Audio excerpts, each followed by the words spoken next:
All right, so I guess let's get started. I guess this is week 6 of the last week for 231 people.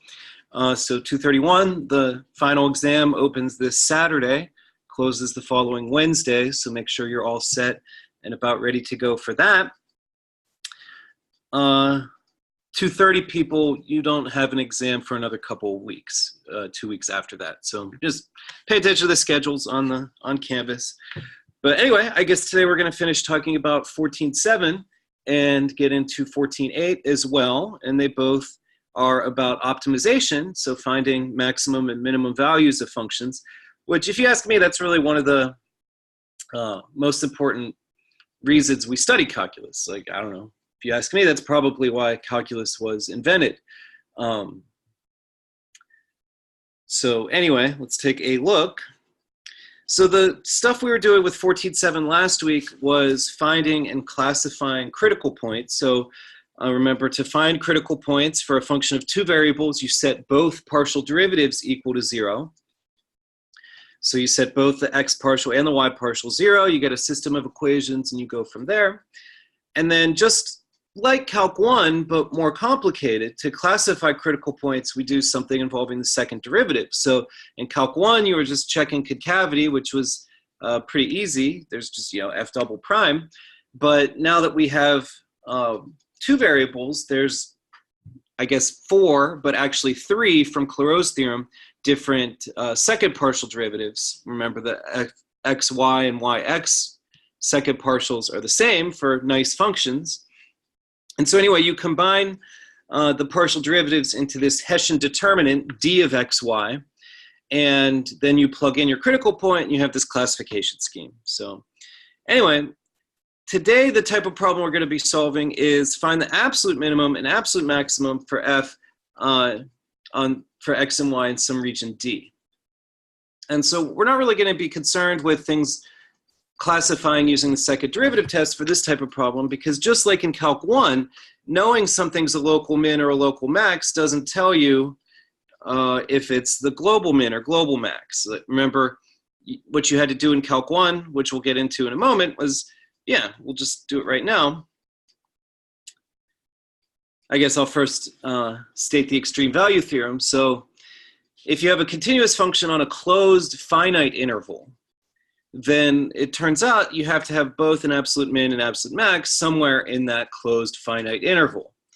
And so as far as where these can occur, they have to occur either at critical points or at endpoints. So the process that hopefully you all remember from Calc 1 is first get your critical point, so set f prime to 0. I guess technically you also were worried about undefined, but we'll just assume that everything's nice everywhere. So we're interested in 0 being the derivative. And then you basically get your list of critical points, and then you also compare with endpoints. So remember, it's possible for like an absolute min to occur at an endpoint. I guess here would be the absolute max. Like, you actually have to check the values of f.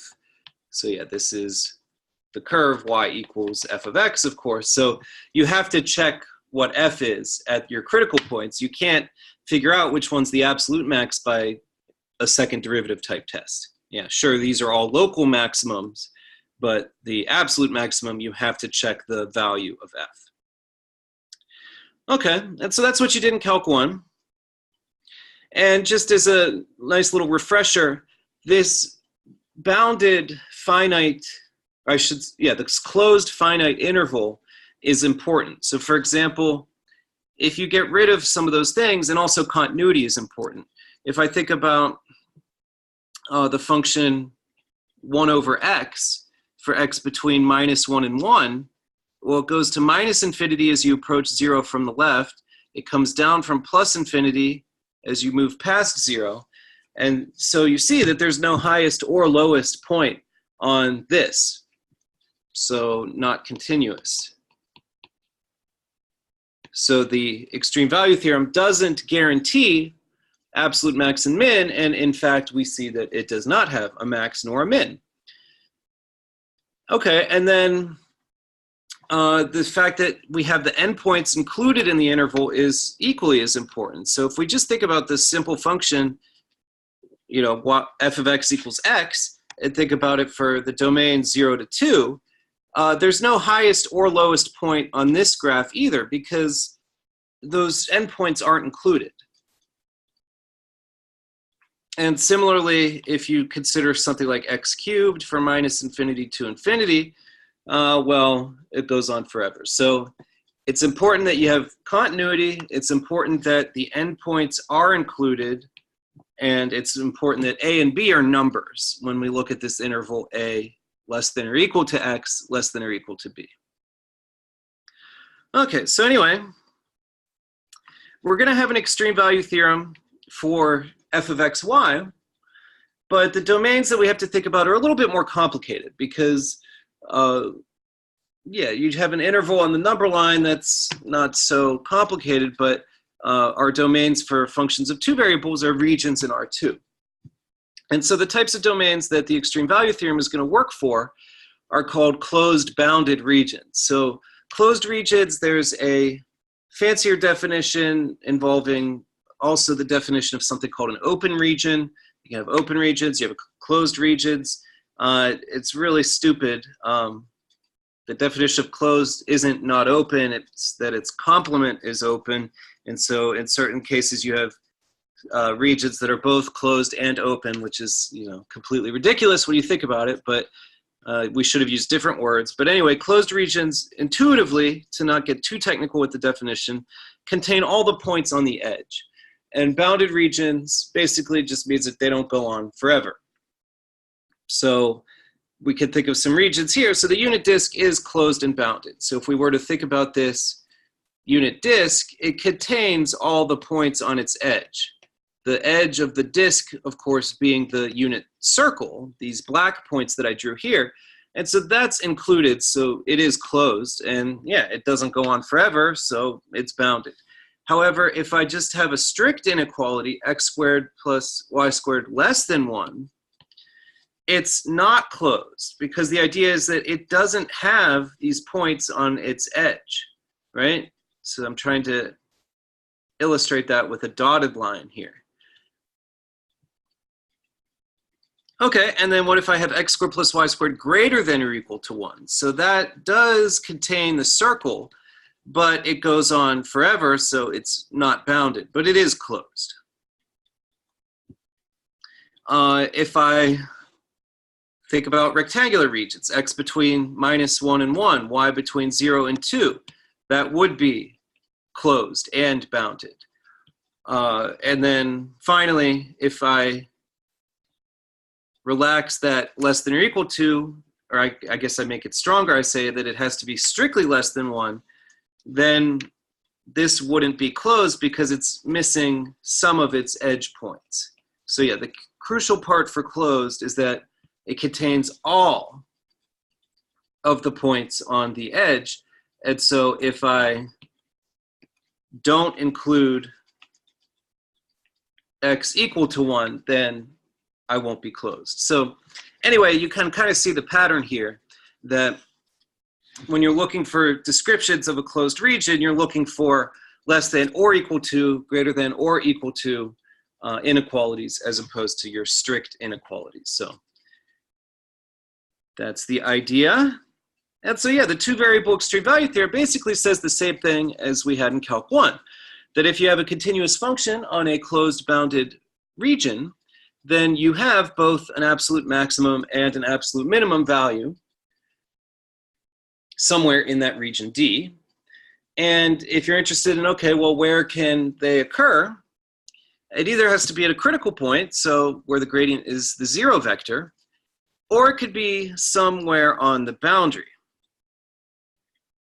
And so essentially what we're going to do is the same kind of thing as from Calc 1. We're going to first make a list of our critical points, and then we're going to find the extreme values on the boundary and then just plug back into F and figure out which one's the biggest, which one's the smallest. And so you might be thinking, and you might be correct, you are correct then, that this boundary is a lot more complicated than in Calc 1. So in Calc 1, when we had our closed interval a to b, when we consider the boundary, it's just the two endpoints. And there's only two of them. And so it takes, 2 seconds to compare critical point values with two values on the endpoint. You just plug in f of a, f of b, and that's it. But now, for example, if we have our unit disk,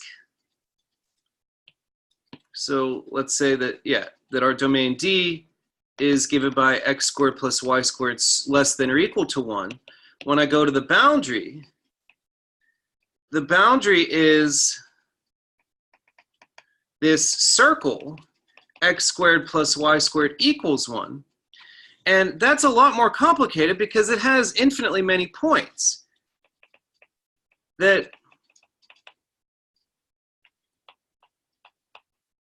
I don't think you're going to have time to plug in every single value on the endpoint, on the edge, because there's infinitely many. And so essentially, we're going to have to do calculus on the boundary. So the whole point, like I said a few minutes ago, of calculus is it helps us find maxes and mins among infinitely many values. And so essentially, we are going to have to do some kind of calculus on our boundary. Whereas in Calc 1, you just plugged in f of a, f of b. You didn't need calculus to help you worry about f of a, f of b. And so anyway, that's what we're going to see on a couple of examples here. So yeah, I'm just going to show you how to do it by showing a couple examples. So find the absolute max and min of this function on D, where D is this closed triangular region with vertices 0, 2, 0, minus 2, and 2, 0. Okay, so I guess we can draw our region. So it says 0, 2, 2, 0, 0, minus 2. And so this is our domain. And so our two-step process is to first get critical points where the gradient is equal to the 0 vector inside. So yeah, because at the end of the day, we only care about points that live inside this region.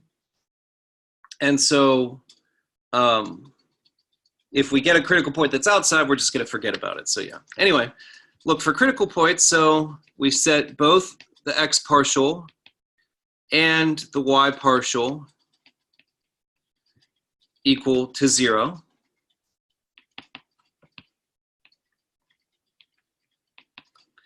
Okay, and so we get the single critical point 1, 0, which, okay, that's in our region, so we care about it. Okay, and so now we have to deal with the boundary. And so the idea with the boundary is that we need to do calculus, but the idea is that the boundary is a one-dimensional object. So if we appropriately describe this boundary, we could do it in terms of one variable, and so really it's going to be Calc 1 problems on the boundary. So yeah, we can't plug in every single point on this triangle. There's infinitely many, right? You'd have to plug in everything. Good luck finding time to do that. Instead, we're going to use Calc 1 style techniques to help us figure this out. So anyway, with this type of shape, it looks like the boundary consists of 3 pieces, right? We have the 3 sides to this triangle. And so we're going to have to set up a Calc 1 problem on each piece. And so the idea is we need to describe the pieces. So piece 1 is the y-axis along which x equals 0. So one of the Calc 1 problems that we're going to consider is the max and min of f of 0 comma y, which is y squared, for y between minus 2 and 2. So yeah, think about piece 1. It's for y between minus 2 and 2. So that's our domain. And we're on the y-axis, so x is 0. And so all I did was then I plugged in f of 0y into our original formula up there. And so for this Calc 1 problem, I guess this is a pretty simple function, so it's not too hard to figure out the max and min. But let's just do it all out just in case. So we take the derivative. This is Calc 1, so we just are going to have one derivative. We set it equal to 0. We get y equals 0, which then we're on the place where x is 0, so we get the point 0, 0. And so, okay, that gets added to our list. And so eventually you're going to want to organize this list of points to check into sort of 3 flavors. So if we're keeping track of everything, the first type of point on our list is our Calc 3 critical point, where the gradient was the 0 vector. And so as we saw, that was the point 1, 0. And, okay, just move this, whatever.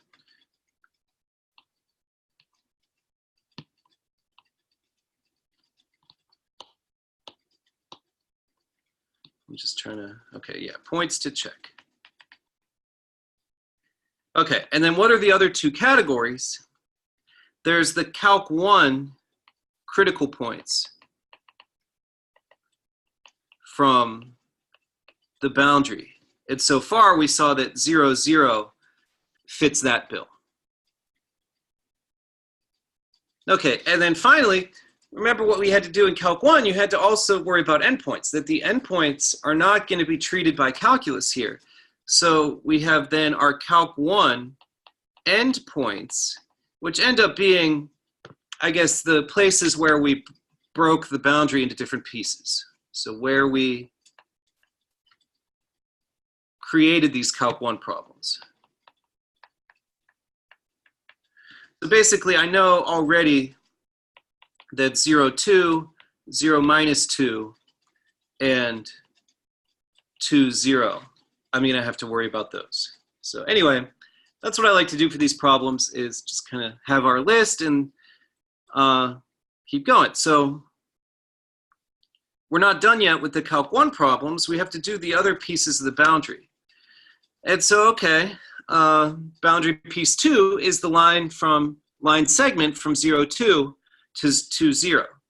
And so do whatever you need to figure out the equation of that. I mean, it's a line, so whatever, find the slope, find the intercept, get your hands on the fact that, yeah, y equals 2 minus x is that piece 2. So the second Calc 1 problem is going to be in terms of x, and we get the function f of x comma 2 minus x, which if we scroll back up to look at our formula for f, that's going to be x squared plus y squared minus 2x. And our domain for this Calc 1 problem is x between 0 and 2. Okay, and so we don't set f to 0 in Calc 1, we set f prime to 0. So again, now we just take the regular old derivative. You know, you're going to have this in terms of one variable, so whether it's y, whether it's x, that's fine. And so you just take the derivative. So that's going to be what? 2x plus 2 times 2 minus x times minus 1 minus 2 equals 0. Okay, and then what do we end up getting? So 2x plus 2x, so 4x minus 6, I think, is that?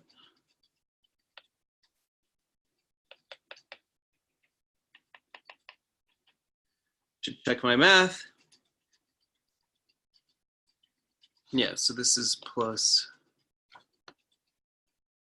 so minus 4 plus 2x. Yeah, so 4x minus 6 equals 0. Okay, yeah, I mean, whatever, my brain's just not working today. So x equals 2/3, and then y would then be 2 minus 2/3, so 4/3. So you're always going back to the fact that you know what the other variable is. In the case, once we got y equals 0, we knew that x was 0 to give us the point 0, 0. Once we got x equals 2/3, we know that y is 2 minus x, so we ended up getting 4/3. So that goes on our list of Calc 1 critical points.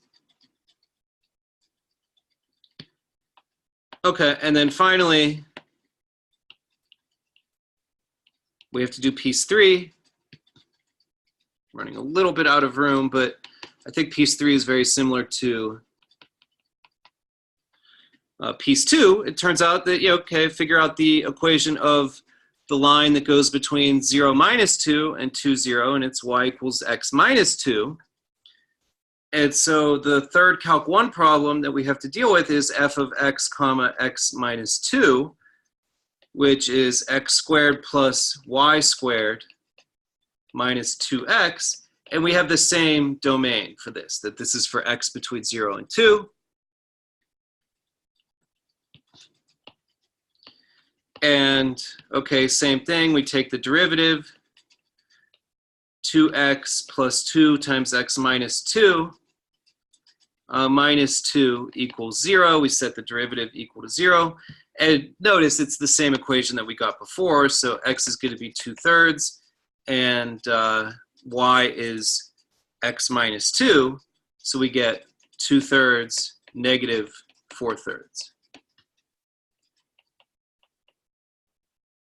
And that goes on our list. So yeah, I know this is tricky. You're going to have to try a few of these to get the hang of it, but when you think about it, it all makes sense. Like, okay, step 1 was critical points. That's no big deal. This middle step is you're describing each boundary piece in terms of one variable. The vertical line, y segment, y-axis piece, we just said that x was 0, so our function was f of 0 comma y. And then for the others, we figured out the line equation and took care of it like that. And so now, it's like a Calc 1 when you have your big list of things to check. The only thing that's left to do is plug into our original function f and find the biggest, find the smallest. So at this stage, it's just some tedious work. So what, at 1, 0, we're going to get minus 1. At 0, 0, I'm going to get 0. So I'm just plugging back into f. At 2/3, 4/3, I'm going to get what? 4/9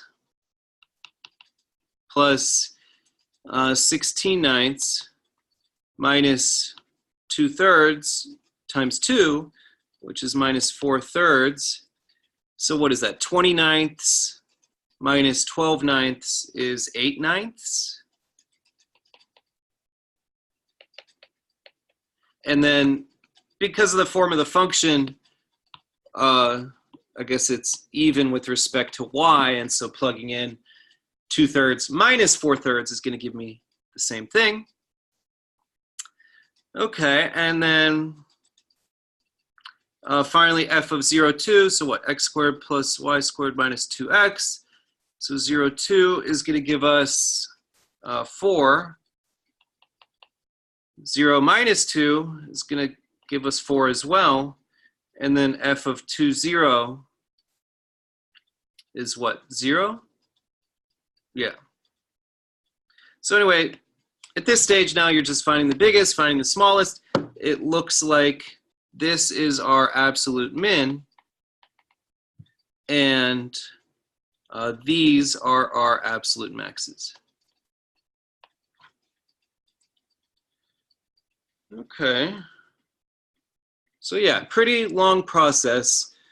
You'll have to try it a few times. But notice we didn't do the second derivative test anywhere. It wasn't useful because it's the values of f that are important. I don't really need to classify things as local maxes, local mins, if I'm really interested in finding the global max, global min. And so yeah, these are a little bit, yeah, 2/3 would, I guess, be more like here if that other point is 1. So anyway, we had to do calculus on the boundary, and that's how that works.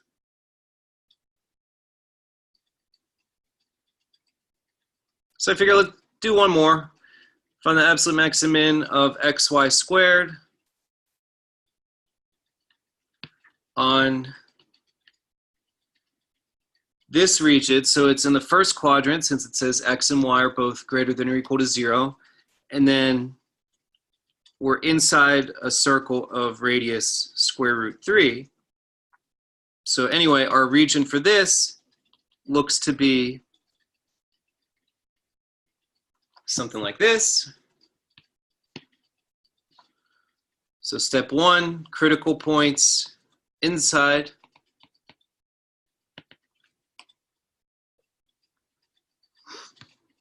So our x partial is y squared. Our y partial is 2xy.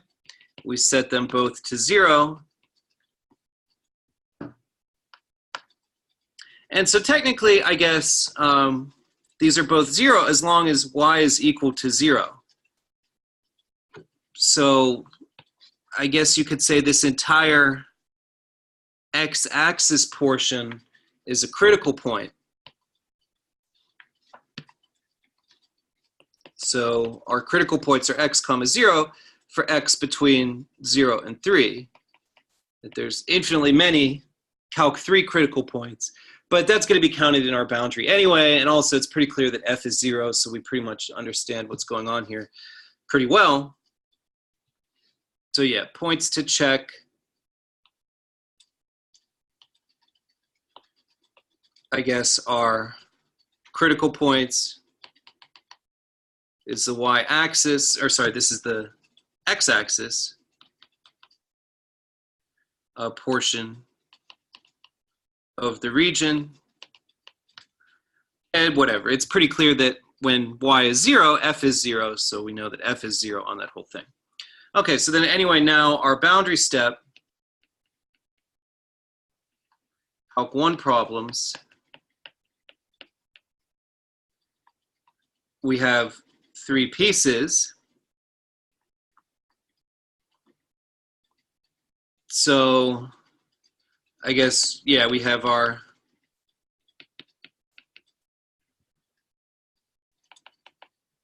x-axis piece, our y-axis piece, so f of x comma 0 for x between 0 and 3, but f is pretty clearly 0 on this whole thing, yeah, because f was what, xy squared? So I don't really need to do Calc 1 calculus here. Similarly, I don't really need to do Calc 1 calculus on there. The interesting piece is going to be piece 3. Piece 3 is a part of the circle x squared plus y squared equals 3. So I could solve for y squared and get that f of x comma, well, I guess you would take the square root. Y is the square root of 3 minus x squared. Xy squared becomes that. And our domain for that is x between 0 and 3. So whatever, that's 3x minus x cubed. I take the derivative, I get 3 minus 3x squared. I set that derivative equal to 0, and I get x is 1, or negative 1, but negative 1 is not in our domain, so I just get the point 1 comma square root of 2.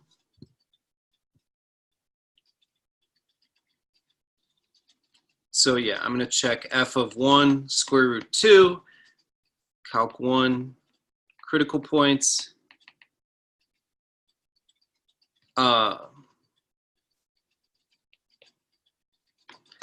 Here, the x-axis portion,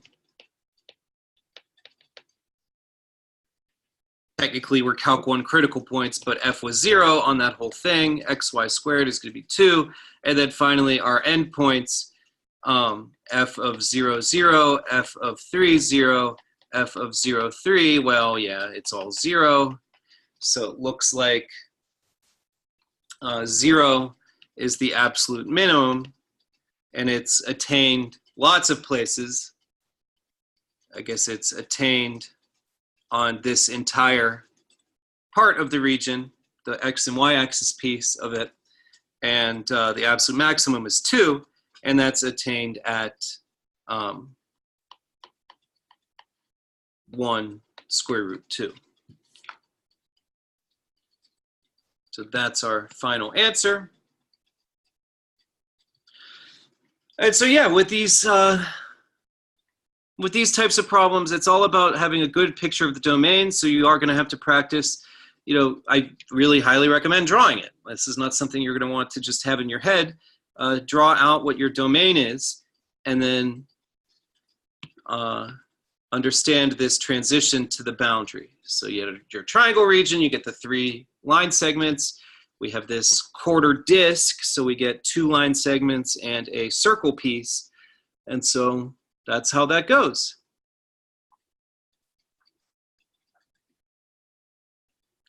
Okay, so I think I have one more example, which is kind of like what you did in Calc 1 optimization, that sometimes you had to create the function yourself that you're trying to optimize, that sometimes the problem is described to you in a different way. So yeah, let's say we want to make an open top box with volume 500 cubic inches, and we want to figure out the dimensions so that we have the least amount of cardboard that we need. So, okay, we want to minimize surface area.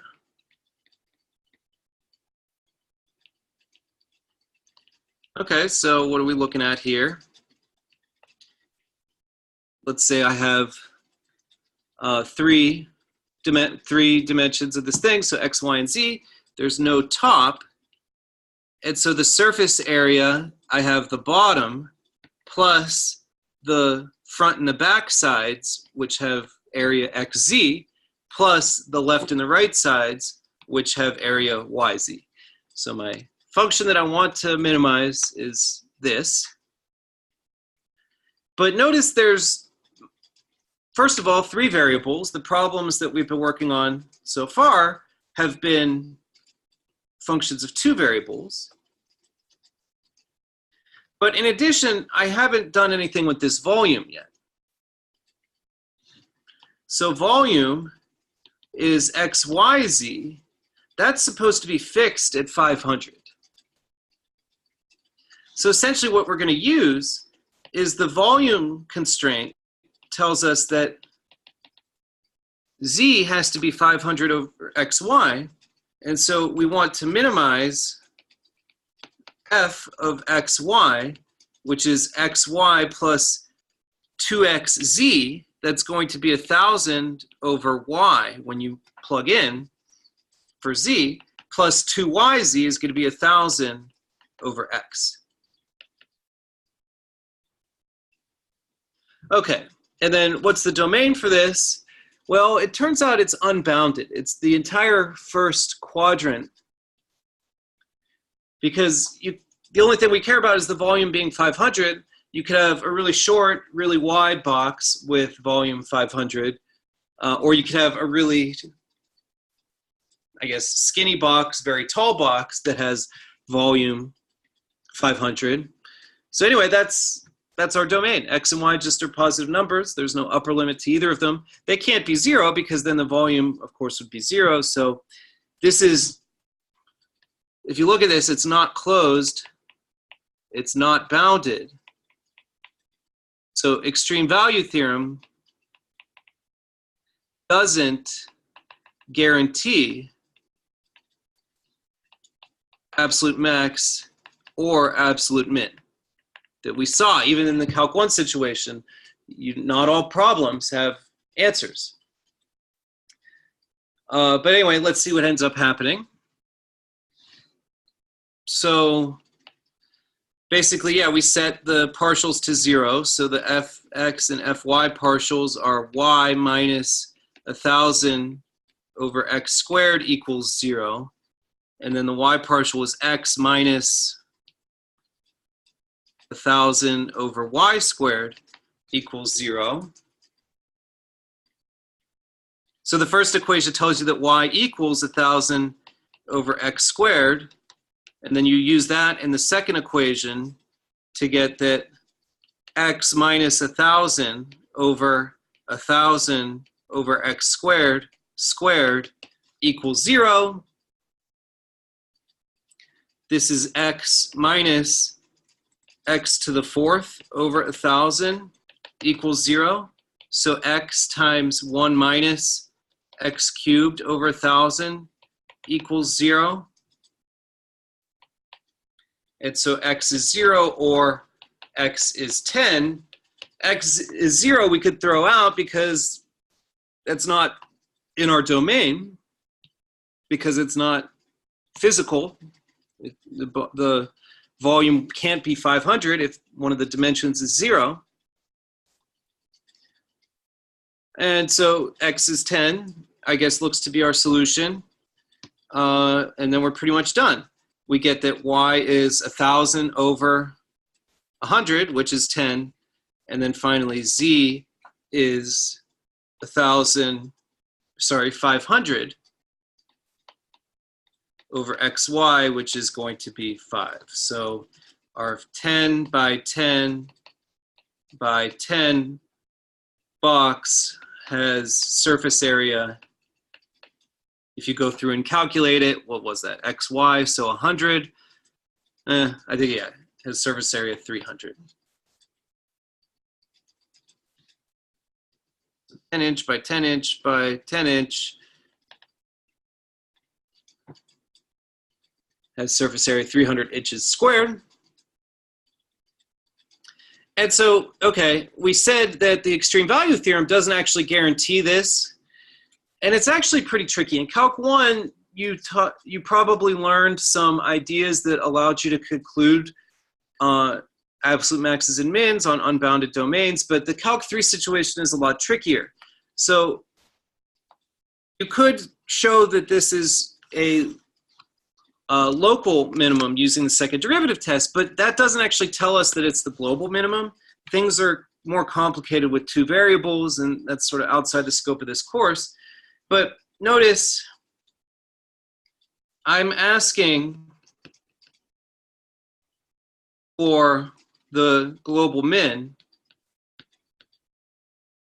if you only get one critical point.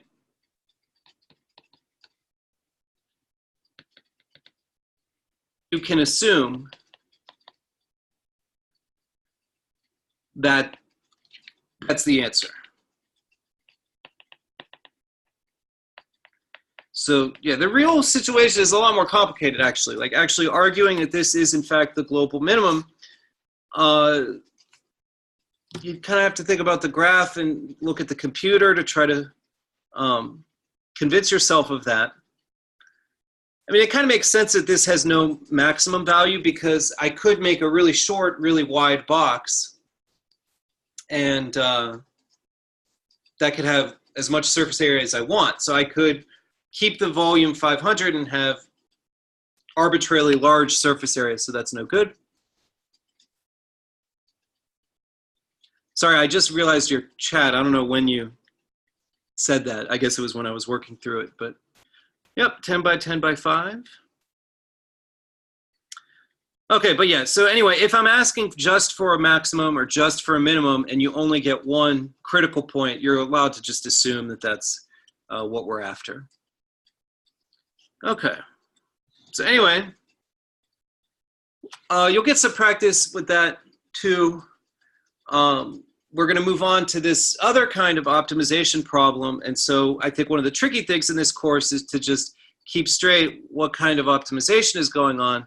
So I think you'll want to come back and practice these kinds of things after you've done the next things. And we'll actually see that you could use different techniques for the same problem. So that's kind of fun / tricky in its own regard. So anyway, let's get to 14.8. So the last section in chapter 14, the last section for 231, folks. Okay, so we're still doing optimization, and we're going to be using something called Lagrange multipliers. Okay, so the problems we were just doing a few minutes ago was find the absolute max and min of f of xy for xy in some region D. So the three that we looked at a triangle, we looked at a quarter disk, and then we looked at the entire first quadrant. So the domain here is what's going to distinguish it from what we're about to talk about. So D was some two-dimensional region in the xy plane. Whereas what we're going to start talking about now is find the absolute max and absolute min of f of xy. So it starts off the same, but the domain is going to be on a level curve.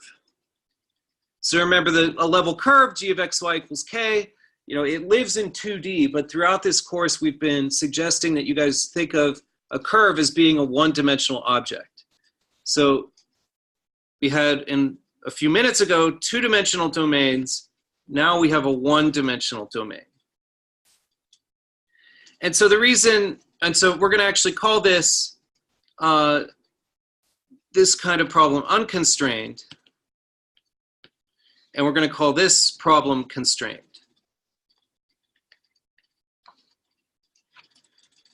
And so the key difference is whether or not you care about other nearby points. So let's say we have our triangle domain from a few minutes ago. Pick any point on the inside of it. We care about all other nearby points. That sure,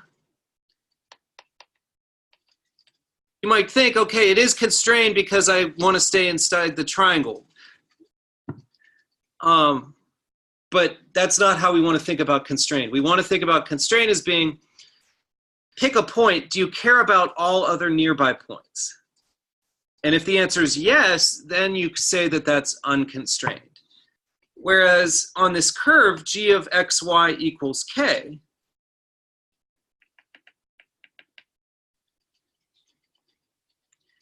I don't care about all other nearby points, right? I only care about other points on the curve.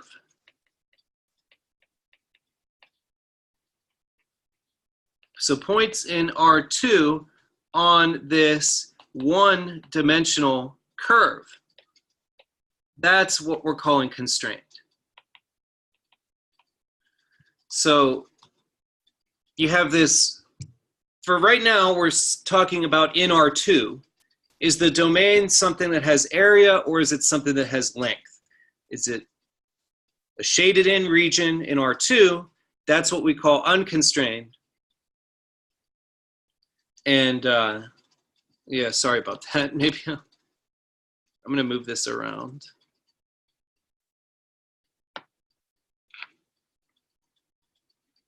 Okay.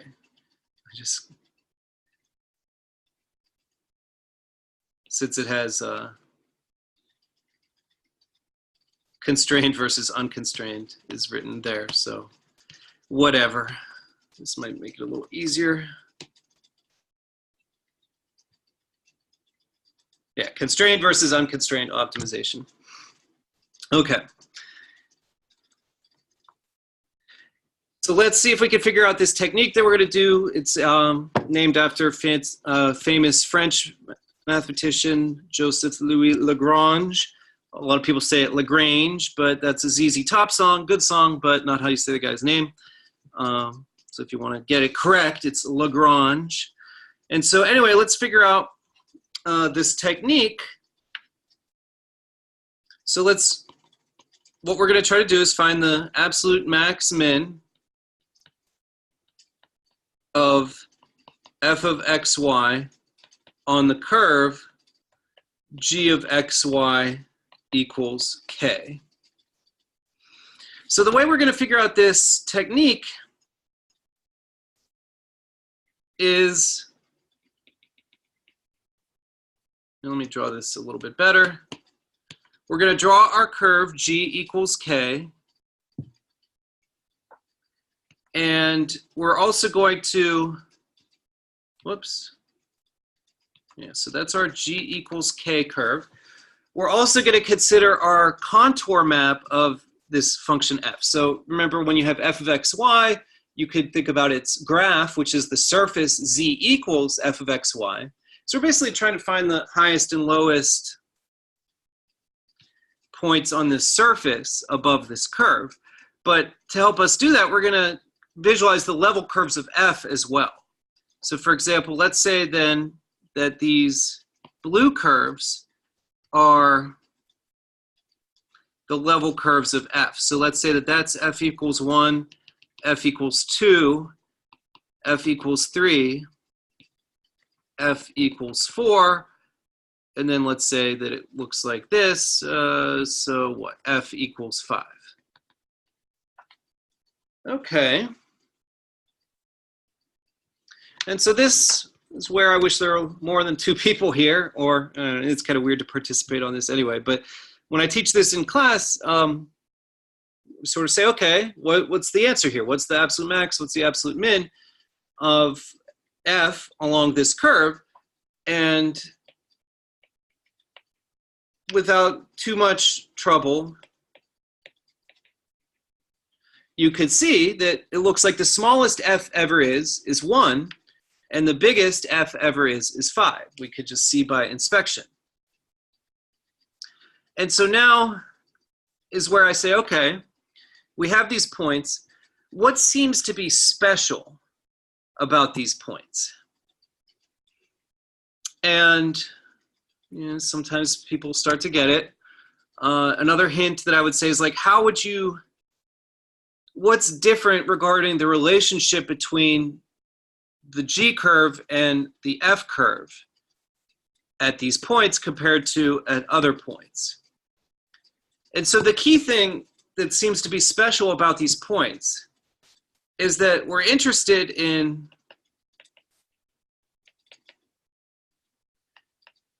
when the g curve and an f curve are tangent.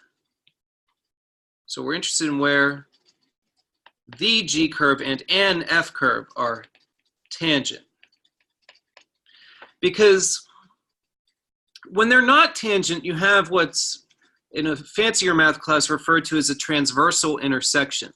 So this point here that I'm drawing on this f equals 2 curve, that's not special because as I go on the g curve, f is now bigger than 2, right? If I go this way, f is now less than 2. Less than 2. So when your curves aren't tangent, basically you're guaranteed for one part of the g curve to be on one side and the other part to be on the other side. And so we see that this isn't an interesting point as far as the biggest or smallest f can be, because f is bigger than 2 here and less than 2 there, so that's not a max or a min for f. And so that's going to happen anytime they're not tangent. And so that's happening, you know, all these other times. I'm only drawing some of the level curves of f, but you know, you can get the picture that they're behaving similarly for the ones that I didn't draw. So anywhere they're not tangent, you have this crossing, and so therefore f is bigger on one side, less on the other side. And so what's happening here is that because they're tangent, there's the possibility of both parts of the g curve to be on the same side of the f curve.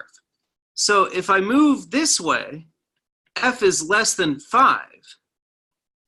If I go this way, f is less than 5. So at this point here that's on the f equals 5 curve, that is a local maximum for f when you're trapped on this g equals k curve.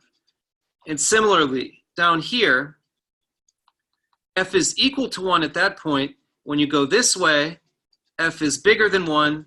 When you go that way, f is bigger than 1.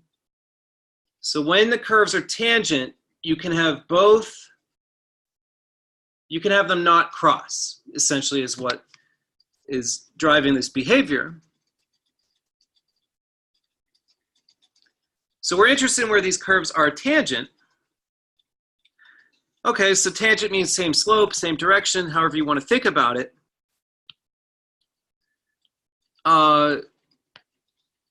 What's perpendicular to the f curve? Well, that's the gradient of f.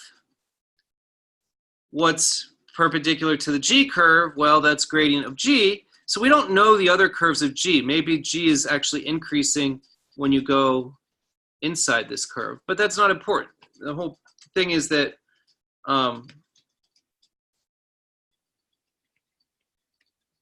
we're interested in tangent curves, which means that we're interested in parallel gradients. And that's actually the entire technique of Lagrange multipliers, is this observation that when the curves are tangent, you can have them not cross, and they're going to be tangent precisely when you have parallel gradients of your function f and your constraint function g. Okay, so the setup for Lagrange multipliers for two variable, one constraint optimization is, well, parallel gradients. So when are two vectors parallel? Well, that's when one is a scalar multiple of the other.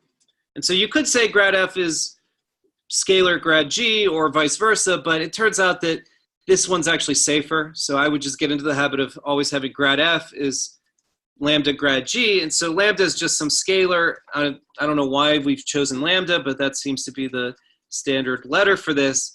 And this is what's called the Lagrange multiplier. It's the constant of proportionality between our parallel gradient vectors that we're after. Okay, so the vector grad f equals lambda grad g, that's really two equations. X partial of f is lambda times x partial of g, because remember, grad f is just fx comma fy. Grad g is gx comma gy. So the parallel vectors gives us this first two equations. And then you say to yourself, wait a second, if I only want to get a few answers, I don't want to have more variables than equations. So you have x's floating around, you have y's floating around, and you have lambdas. So if you're just doing parallel gradients, then that's 3 variables, 2 equations. You're probably going to get infinitely many answers. And so the resolution is to remember that, hey, we only care about the curve g equals k. So that's our, and k, whatever, it's some number that we know. That the weird thing is, yeah, it's a little tricky, but x, y, lambda are the variables for this system of equations. And so we add the constraint equation g equals k. And that's our third equation. So now we have 3 variables, 3 equations, we're good to go.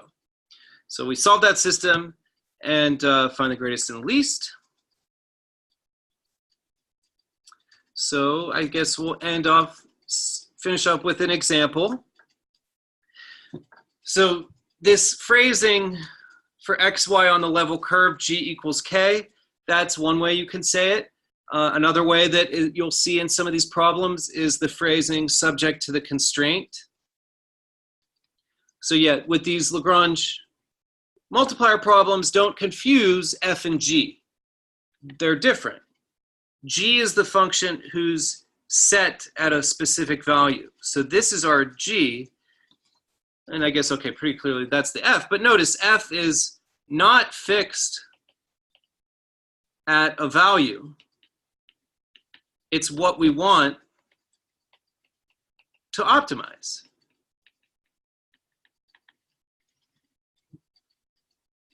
So anyway, don't mix up f, don't mix up g.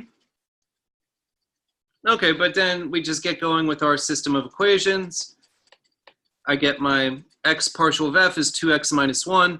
My y partial of f is 2y plus 1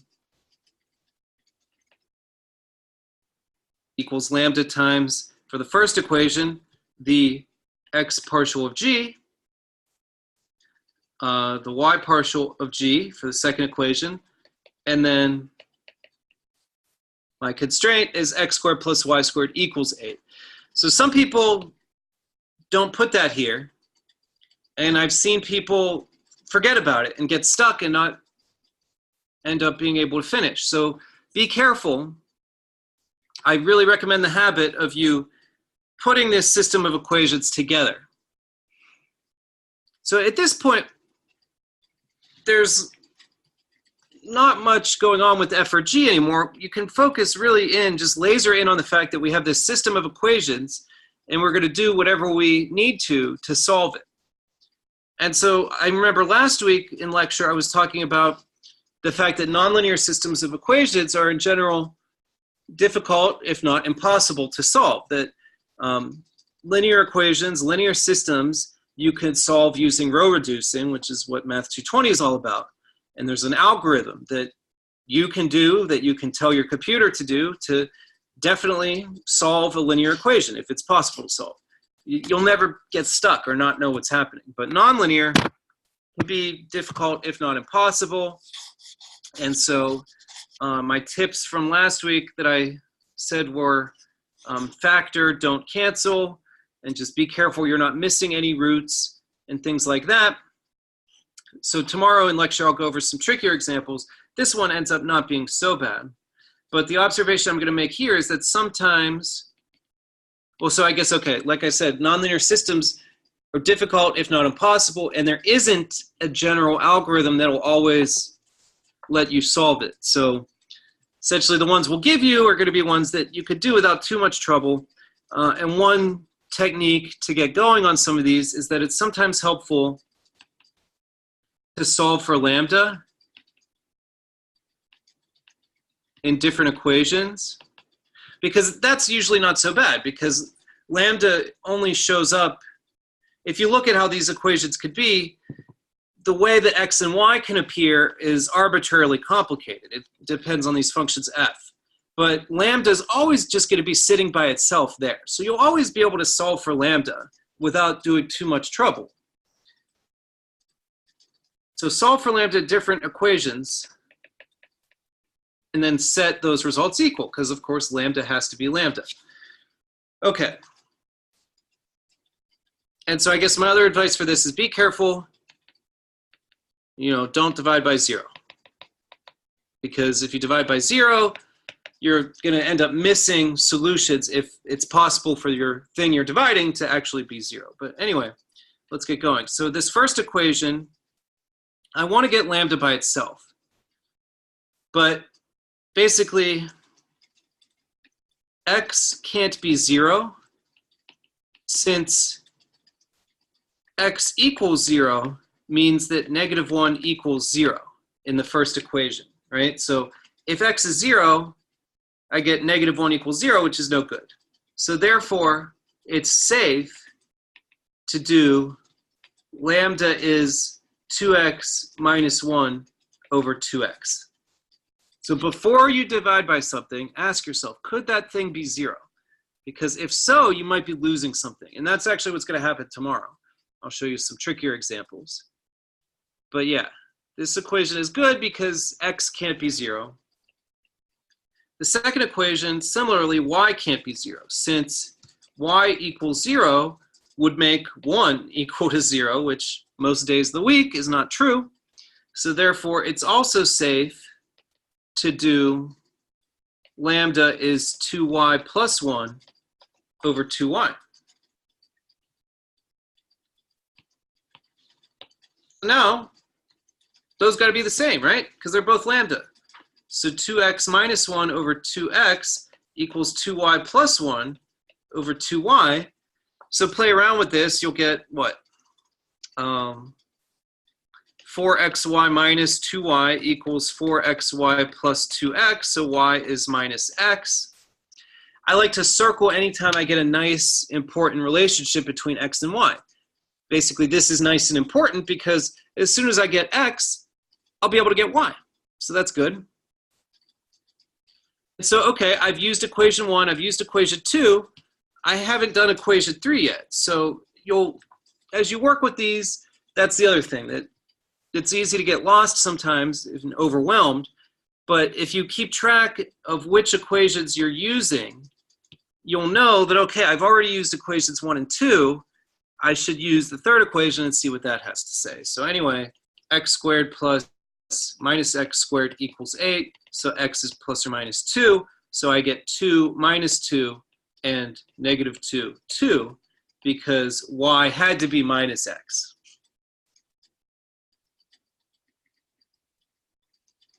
And that's our only solution to this system. So yeah, I'll show you a couple tomorrow, show you a couple examples where it's a little bit trickier, we get more solutions. But this one, that's all we get. And so now the idea is that we just plug these back into F and find the biggest and smallest. So there is a such thing as a classification for constrained optima, but it's outside the scope of this course. So don't ever do a second derivative test when you're doing Lagrange multipliers. Just take your solutions, plug them back into F, and find the biggest and find the smallest. What is this? X squared plus y squared minus x plus y minus 3. So that's going to be 8, 10, 14. Oh, okay. This is going to be 11. This is going to be 1. Yeah, x squared plus y squared minus x plus y minus 3. And so this would be our absolute minimum, and this would be our absolute max. And that's how Lagrange works for this type of problem. I think that's all I had planned for today.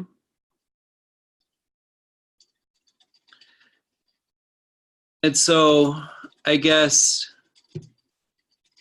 tomorrow we'll talk about more complicated Lagrange equations where there's more possibilities. We'll talk about optimizing 3-variable function on a level surface.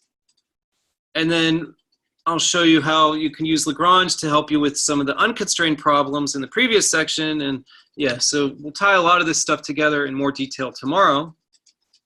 Yeah, will we study 2 constraints? I'll talk about it briefly tomorrow, and I put 1 on the homework assignment, but it won't be on quizzes and tests. That essentially for today with Lagrange, we're doing 2-variable, 1 constraint. The beautiful thing about Lagrange multipliers is that it's something that you could extend to any number of variables, any number of constraints. And so I'll talk about what you would do for 2 constraints, and by then you'll actually see the pattern. Like, the thing that gets out of hand with this is that the equations are just too complicated to solve by hand. But the cool thing is that Lagrange multipliers it's what you would tell your computer to help you solve if you're studying something really complicated. Because at the end of the day, you want to think about these constraints as sort of rules or something. Or like if you're talking about physics, those could be like your equations of state that, you know, maximize the temperature of this gas provided, or, you know, maximize this quantity depending on pressure, temperature, and volume, subject to the rule that PV has to be nRT. Or just like say you're trying to, because at the end of the day, calculus is, you guys have to take this class because it's useful. Let's say you work at a business and you're trying to maximize revenue. That's obviously what you want to do. And so your revenue of a big company probably depends on a ton of things. And then, so like, maybe I'll talk a little bit about it, but you could say that it's, you have capital constraint and you have labor constraint and things like that. And so just Lagrange multipliers is a really flexible technique. It can apply to lots of situations. I'll give you a little taste of two constraint, but we'll just focus on one constraint for quizzes and tests. But yeah, it's cool that you've heard about that before. Any other questions before we wrap up? Or?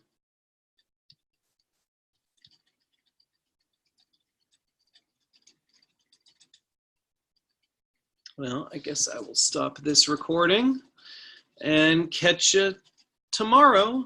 Have a good day.